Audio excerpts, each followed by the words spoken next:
ഒരു കാര്യം എല്ലാവരും മനസ്സിലാക്കുന്നത് നന്നായിരിക്കും. ഞങ്ങളുടെ കുറ്റം കൊണ്ടല്ല പൊന്നുമണിക്ക് ഇങ്ങനൊരു അവസ്ഥ വന്നത്. ശരവണനെ അവളായിട്ട് തെരഞ്ഞെടുത്തതാ, അല്ലാതെ ഞങ്ങൾ തലയ്ക്കേറ്റി വെച്ചു കൊടുത്തതൊന്നും അല്ല. അതുകൊണ്ട് അതുമായിട്ട് ബന്ധപ്പെട്ട എന്ത് പ്രശ്നം വന്നാലും അത് അവള് തന്നെ അനുഭവിച്ചോണം. അവനവൻ ചെയ്യുന്ന കർമ്മങ്ങളുടെ ഫലം അവനവൻ തന്നെ അനുഭവിക്കണമെന്നല്ലേ സ്വാമി പറയാറ്?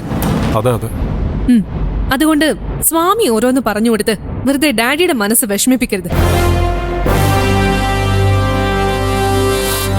തീ കോരിയിടുക, അതിലേക്ക് എണ്ണ പകരുക,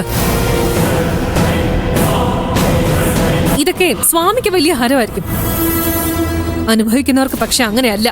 അല്ല മാഡം, ഞാൻ ഭാവിയിൽ നടക്കാൻ പോണ പ്രശ്നങ്ങൾ മുൻകൂട്ടി സൂചിപ്പിച്ചു എന്നുള്ളൂ. എനിക്ക് എന്ത് ചെയ്യാൻ പറ്റും? ഒരു പ്രശ്നം ഉണ്ടാവണ്ടെന്ന് കരുതിയ ഞാൻ ഇങ്ങനെ പറയുന്നു. അതെ, സ്വാമിയുടെ ഉപദേശങ്ങൾ സ്വീകരിക്കേണ്ട ഗതികേട് എന്തായാലും ഞങ്ങൾക്ക് ഇതുവരെ വന്നിട്ടില്ല. വരല്ലേന്ന് ആഗ്രഹിക്കുന്നത്. അതിലും ഭേദം വല്ല കടലിലും ചാടി ചാവുന്നതാ. പഠിച്ചോളൂ മാഡം, അനുഭവത്തിന്ന് പഠിച്ചോളൂ. അപ്പയെ നിലപാടൊക്കെ മാറ്റൂ. ഞാൻ ഇറങ്ങാം സാർ.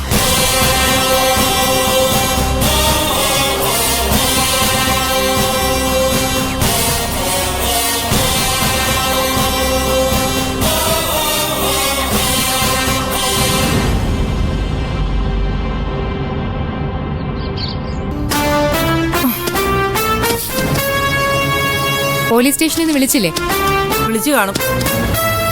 എന്താ ആ വിവരം നിങ്ങളോട് മാഷേട്ടൻ പറഞ്ഞില്ലേ? ഞാനൊന്നും ശ്രദ്ധിക്കാൻ പോയില്ല. സ്റ്റേഷനിൽ നിന്നാ വിളിച്ചത്. അതുകൊണ്ട് നിങ്ങൾക്ക് ഒരു പേടിയും ഇല്ലേ? ഇല്ല. ഞാൻ ആ പരാതിക്കാരി. ആയിക്കോട്ടെ, അതിനെന്താ? കണക്ക് ചോദിക്കാനാ വിളിപ്പിക്കുന്നത്. അതിന് സ്റ്റേഷനിൽ പോകേണ്ട ആവശ്യം ഉണ്ടായിരുന്നോ? നേരിട്ട് ചോദിച്ചാൽ മതിയായിരുന്നല്ലോ, തരാമായിരുന്നല്ലോ. ചവിട്ടി ഇറക്കിയത് നിങ്ങളുടെ മകൻ തന്നെയല്ലേ? അത് നീ വൃത്തികേട് കാണിച്ചിട്ടല്ലേ? വൃത്തികേട് കാണിച്ചാ ഇനി അങ്ങനെ തന്നെ ചെയ്യും. ഇനി എനിക്ക് വേണ്ടി സംസാരിക്കുന്നത് ഞാനായിരിക്കില്ല, പോലീസായിരിക്കും. എന്റെ പുറകിലും ആളുണ്ടെന്ന് നിങ്ങൾ മനസ്സിലാക്കാൻ പോകുന്നേ ഉള്ളൂ. സ്വയം നശിക്കാൻ തീരുമാനിക്കുന്ന ഏതൊരാളിന്റെ പിന്നിലും ആളുണ്ടാവും. അത് സ്നേഹം കൊണ്ടല്ല, അയാളുടെ നാശം കാണാനുള്ള ആർത്തി കൊണ്ടാ. നശിച്ചു കഴിഞ്ഞാ കൂടെ ഉണ്ടെന്ന് കരുതുന്ന സകലരും ഇട്ടെറിഞ്ഞിട്ട് പോകും. അതെനിക്ക് പ്രശ്നമല്ല.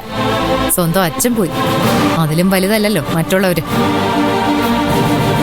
എന്തായാലും ഇനി സ്റ്റേഷനിൽ വെച്ച് കാണാം. ഓ, കാണാം.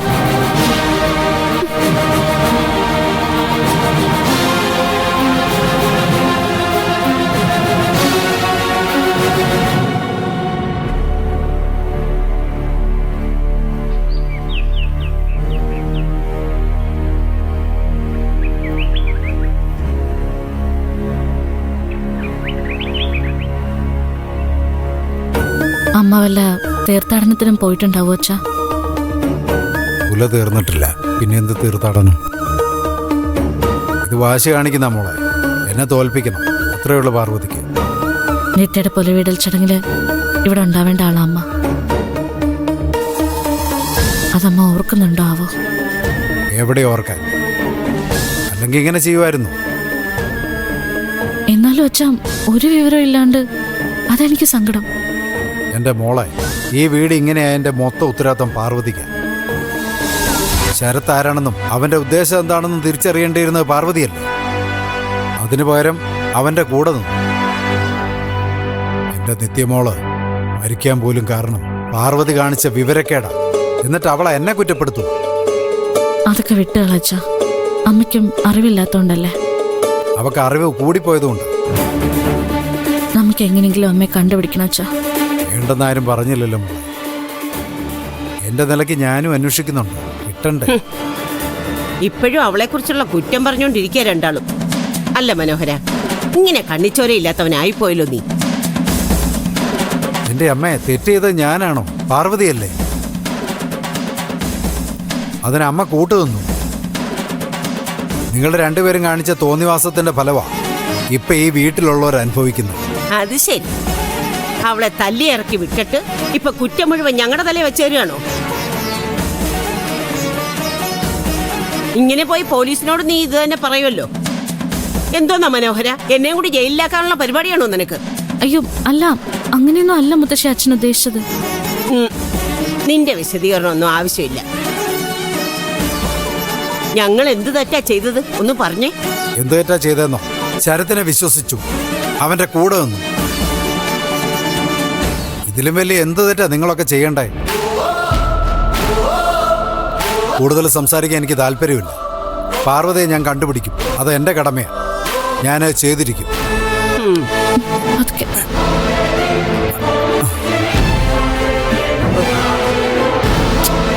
എന്തോ മുത്തശ്ശി, അച്ഛന് നല്ല സങ്കടമുണ്ട്. സങ്കടം വെറും അഭിനയം. അത് മറ്റുള്ളവരെ പറ്റിക്കാനുള്ളൊരു ശ്രമം. കൊള്ളനാ, പെരും കള്ളൻ.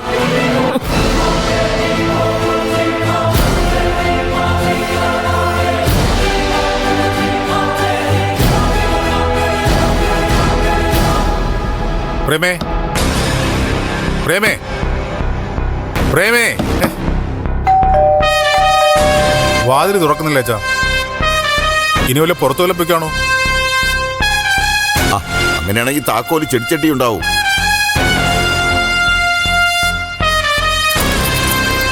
ആ, ഇവിടെ ഇരിപ്പുണ്ട്.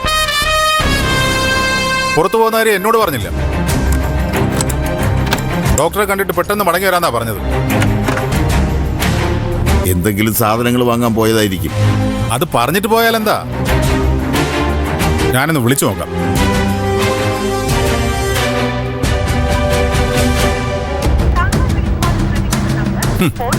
കണ്ട, ഫോൺ സ്വിച്ച് ഓഫ്. ചാർജ് തീർന്നതാണ്. ഒരു ശ്രദ്ധയുമില്ല. ഇങ്ങോട്ട് വരട്ടെ, മേലാൽ പുറത്തു വരുന്നത് ഞാൻ പറയാം. ചന്ദ്രയെ കാണാനില്ലല്ലോ. അവള് പിന്നെ ഫുൾ ടൈം കറക്കത്തില്ല. നമ്മൾ പോകുമ്പോഴും അവളോട് ഉണ്ടായിരുന്നില്ലല്ലോ. അച്ഛൻ വാ.